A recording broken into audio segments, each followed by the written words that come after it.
102 ambulance अनिश्चितकाल के लिए बंद। 102 एम्बुलेंस के सिपाही जिला कर्मियों ने विभिन्न मांगों को लेकर अनिश्चितकाल के लिए सेवा बंद कर दी है। घटना के विवरण के अनुसार 102 एम्बुलेंस में शामिल होने के बाद से पिछले 1.5 साल से ईपीएफ फंड के नाम पर एम्बुलेंस चालकों और स्वास्थ्य कर्मियों के मासिक वेतन से लगभग 1,500 रुपए काटे गए हैं। वे इस पैसे का हिसाब मांगने गए तो अधिकारियों ने सिपाही जिले के 2 श्रमिकों को लंबे समय से अनुपस्थित कर दिया। एम्बुलेंस चालकों और स्वास्थ्य कर्मियों ने शनिवार को विशालगढ़ कार्यालय टीला कालीबारी मैदान में 102 एम्बुलेंस सेवाओं को अनिश्चितकाल के लिए बंद करने, श्रमिकों की तत्काल बहाली और उनके मासिक वेतन का हिसाब देने की मांग को लेकर धरना दिया। 102 एम्बुलेंस के कर्मचारियों ने मीडिया को बताया कि वे अपने राज्य समन्वयक आशीष चौधरी को फोन करके ईपीएफ फंड सहित अपने वेतन के बारे में जानना चाहते हैं। कार्यकर्ताओं ने शिकायत की कि वे इसके बारे में जानने गए तो आशीष चौधरी द्वारा उन लोगों को दुर्व्यवहार का शिकार होना पड़ा और परिणाम स्वरूप 102 एम्बुलेंस कर्मचारियों को अनिश्चितकाल के लिए निरस्त कर दिया गया है। उन्होंने जिलाधिकारी से लेकर श्रम विभाग तक हर जगह इन घटनाओं की जानकारी दी है। जब तक उनकी मांग नहीं मानी जाती है, सिपाही जिले में 26 एम्बुलेंस कर्मियों ने सेवाओं को निलंबित करने का फैसला किया है। आज के जे আমরা 102 টাকা জাম করছি, ওটার কারণ হচ্ছে যে আমাদের একজন স্টাফ নম্বর স্টাফ একজন তাইনে মুখ্যমন্ত্রী যে হেল্পলাইন নাম্বারটা দিছে ওই নাম্বারটা আমরা গ্রুপের মধ্যে শেয়ার করছে, যার কারণে দেখছে আমরা উপরে তারা আমরা অথরিটি যারা আছে তারা দেখে সেটা দিছে কেড়ে এই কারণে তারা অ্যাকশন দিয়ে রাখছে। অ্যাকশন দেওয়ার কারণে এখন অনেকেরই হুমকি দিছে এ কথা কয়ে যে তোমরা যদি কাজ করতে ভালো যদি না লাগে তাহলে তোমরা চাকরি ছেড়ে দাও, এ কথা কয়ে সে আমরা হুমকিও দিচ্ছে। তাইনে কিছু কোনই যায় না। ওনার নাম কি? ওনার নাম হয়েছে গিয়া আশিস চৌধুরী।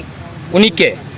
উনি হচ্ছে আমরা 102 যে ক্যাম্পটা আছে না, ক্যাম্পটা চালাইতে আছে তাইনে আর স্টেট অথরিটি তাইনে মানে তাইনে আমরা যে স্টাফ বলে সেটা আমরা কোনো মূল্য দেয় না। তাইনে তোমাদের বেতন ঠিকভাবে হয়? বেতন ঠিকভাবে হয় বলতে ঠিক তারিখ মতো দেয় না। আমরা বেতনের লেগে যদি ফোন করে তাহলে কব তোমরা বেতন দেওয়া হবে, ভালো লাগলে কাজ করো, নাহলে তোমরা ছেড়ে দাও। মানে আপনারা এই পুলিশের বিভিন্ন সুযোগ সুবিধা থেকে বঞ্চিত। হ্যাঁ, যে আমরা যে বেতন আমরা এখন যে গভর্নমেন্ট ইন্ডিয়া গভর্নমেন্ট যে চালু করছে 8 ঘন্টা ডিউটি, 8 ঘন্টার বেশি যদি কোনো কাজ করানো হয় তাহলে ডাবল স্যালারি দিতে লাগে, কিন্তু আমরা 12 ঘন্টা ডিউটি করি।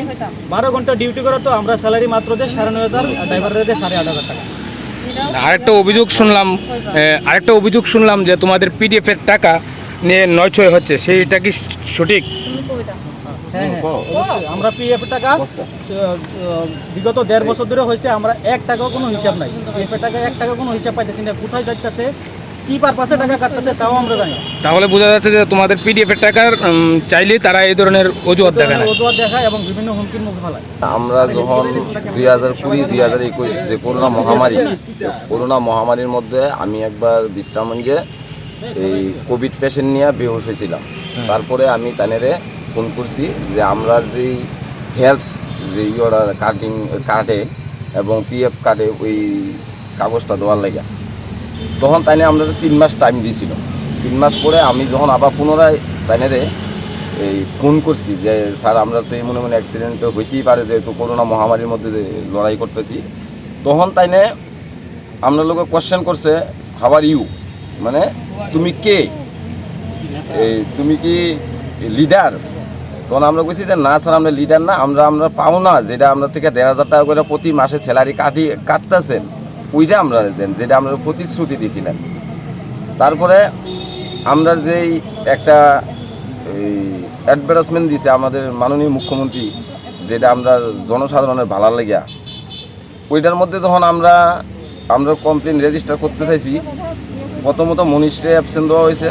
যখন কালকে পাশাপাশি আমি যখন আবার এটার মধ্যে কথা কইছি, আমারও অ্যাবসেন্ট দিছে এবং আমরা কোনো রকম কোনো লেটার ছাড়া, আর আমরা যখনই আমরা দাবিটা তারা থেকে চাই তখন তারা যা ইচ্ছা তাই ব্যবহার করে। যে আমরা যে একটা গণতন্ত্র আছি, বিপ্লবদেবের নেতৃত্বে যে গণতন্ত্র দেশটার আছি, কিন্তু 102-র মধ্যে আমরা চাকরি করে মনে হয় যে 102 যেমন ইংরেজ চালাইতেছে, সেম ক্যাটাগরি সেমভাবে তারা ব্যবহার করে। আমরা কোনো মনের কথা শেয়ার করার মতো তার কাছে নাই। এখন আপনারা কি চাইছেন? এখন আমরা চাইছি যেহেতু আমরা কাজ করছি, আমরা পিএফের টাকা যেটা আমরা কাছে রাখতেছে ন্যায্য পাওনাটা, এটা আমরা দেওয়া হোক। এরপরে 1 বছর পরে আমরা বেতন বাড়ানোর কথা, যেই তারা যে প্রতিশ্রুতিটা আমরা দিয়েছিল ওইটা পূর্ণ করুক।